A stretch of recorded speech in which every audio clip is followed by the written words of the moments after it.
If you're taking probiotics for gut health and it isn't working, there's a reason. If you've ever done a 3-day cleanse or a 21-day gut reset and ended up back where you started, there's a reason for that too. And they're the same reason. Most people are doing the right things in the wrong order and expecting them to work on a timeline that biology can't deliver. Today, I'm walking you through the 4 phases of actually healing your gut, the framework that works when it's run correctly, why most people skip phase 1 and wonder why nothing's working, and why the timeline is non-negotiable, no matter what the supplement industry sells you. This video is the educational version of the protocol I'm running on myself right now. Framework first, then the science behind the timeline, then exactly where most people get it wrong. All the studies are linked in the description, so let's dive in. Quick context, I'm 6 weeks into a 90-day gut protocol right now. Phase 1 is remove. I'm hitting confirmed overgrowths from my GI map with mastic gum, berberine, and oregano oil. Phase 2 is replace, running concurrent, and phase 3 and 4 begin in the second half. I'm in the middle of doing this in the right order, so this isn't theory. The framework I'm about to walk you through is the one I'm currently running. Let's start with why the order matters more than the supplements. Here's the analogy that helped me understand this years ago. Imagine a house party that's already out of control. Too many people, wrong crowd, things getting broken, loud, chaotic. Now imagine you want to fix the situation. What do? Add more people? Bring in more guests hoping they'll calm things down? Of course not. You'd remove the people who shouldn't be there first. Then you'd reset the conditions. You'd invite people that you actually want. That's gut healing. And the probiotic industry has been selling you the opposite.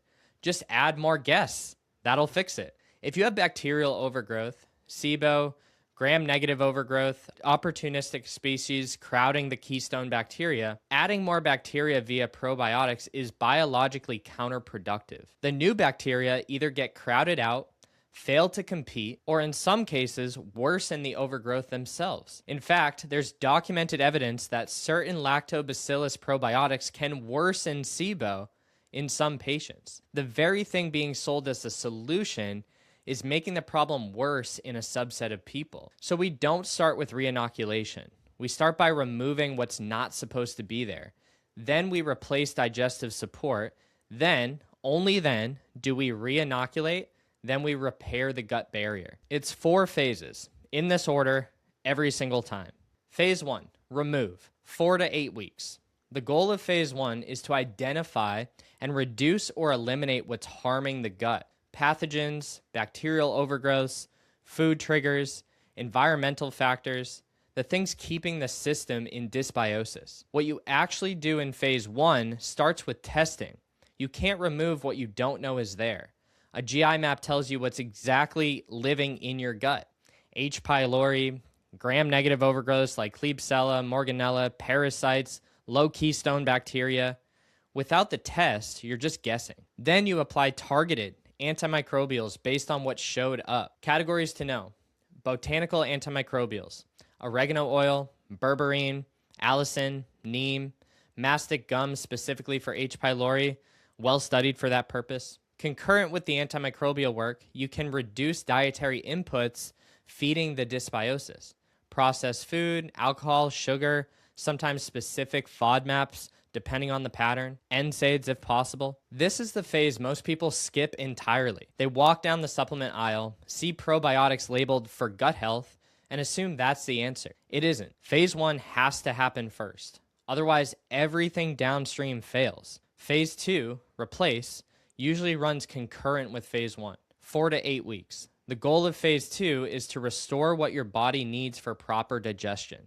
Stomach acid if it's low, digestive enzymes, bile acids if fat digestion is impaired. Here's why this matters. Even if you kill the overgrowth in phase 1, if your digestion is still impaired, food sits and ferments, recreating the exact conditions that produce the overgrowth in the first place. Phase 2 fixes the upstream digestive failure that allowed dysbiosis to develop. Categories of replacement would be betaine HCl, with meals if low stomach acid is suspected. And we did an entire video on why low stomach acid can drive some of these downstream symptoms. Digestive enzymes if you're not breaking down food properly.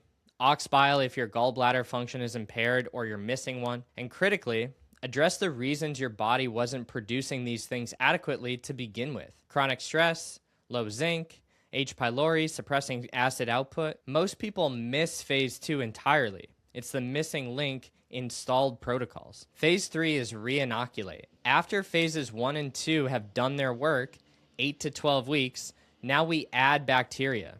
Now, not before. The goal of phase 3 is to introduce beneficial bacteria and the substrate to feed them. Targeted probiotic strains based on what your GI map showed was missing. Prebiotics, resistant starch, partially hydrolyzed guar gum, others depending on what you tolerate. Fermented foods if your system can handle them. And critically, fiber diversity from real food, not just one supplement. And here's why the timing matters. When you reinoculate before phase 1, you're adding bacteria to a hostile environment. The new bacteria can't establish. When you reinoculate after phase 1, you're seeding a cleared environment that's ready to support healthy growth. Same supplements, but a completely different outcome. This is the phase the entire probiotic industry sells as if it's the whole protocol. It isn't, it's just one phase out of 4. Phase 4 is repair. This runs concurrent with phase 3. We're always repairing the gut lining, 8 to 12 weeks at the minimum. The goal of phase 4 is to repair the intestinal barrier itself, the tight junctions between cells, the mucin layer that protects them, the immune signaling that maintains the entire system. Without barrier repair, you'll heal the bacteria side and still have leaky gut. The immune dysregulation continues. The system stays inflammatory. You'll feel better, but you won't be healed. Here's what you should actually do.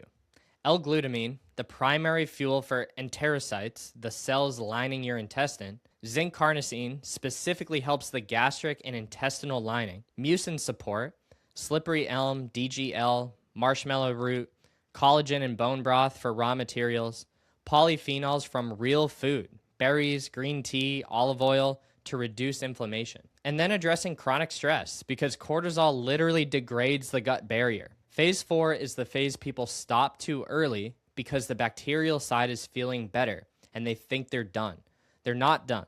The barrier takes longer than the bacteria. So here's the real timeline. Why doesn't this take 3 days? Why can't the cleanse industry actually deliver what it promises? Cell biology is the real answer. The cells lining your small intestine, enterocytes, turn over approximately every 3 to 5 days. So the absolute fastest your gut lining can measurably be different is about a week, not 3 days. Other specialized cells, goblet cells that produce mucus, Paneth cells that produce antimicrobials, turn over more slowly. It takes weeks. Microbial composition can shift within 24 to 72 hours in response to diet, but that's surface level.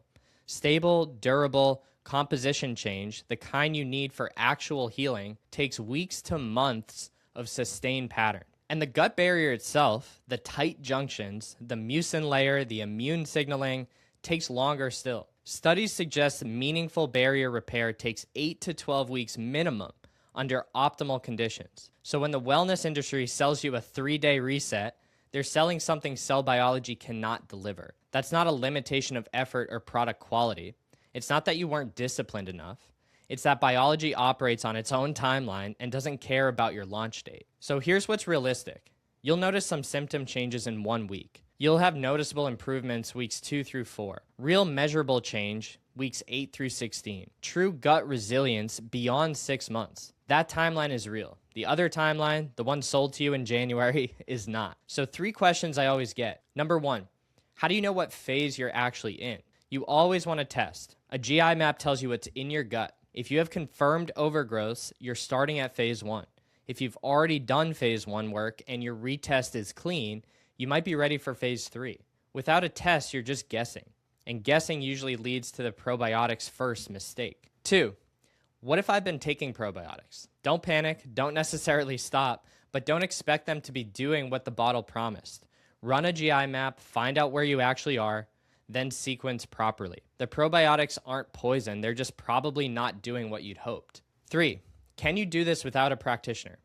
Some of it, like diet changes, basic phase 4 nutrients like L-glutamine and zinc, but phase 1 antimicrobials at therapeutic doses should be supervised by someone that knows what they're doing. The reason is simple. Misidentifying what's there wastes weeks a practitioner reads the test correctly. So if you need help, our link is in the description to work with our practice. If you take one thing from this video, take this. The 4R framework works. Almost nobody runs it correctly though. Phase 1 is first, the right timeline, the cell biology is the thing you're working with, not against.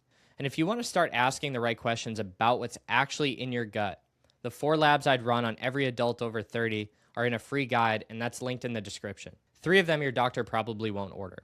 Subscribe if you want more videos on the science of root cause healing, not the marketing. We're on a mission to help 1 million people get off symptom managing medication and finally get to the root cause of their chronic health issues. So if you like what you heard, subscribe. Gut first, everything else follows.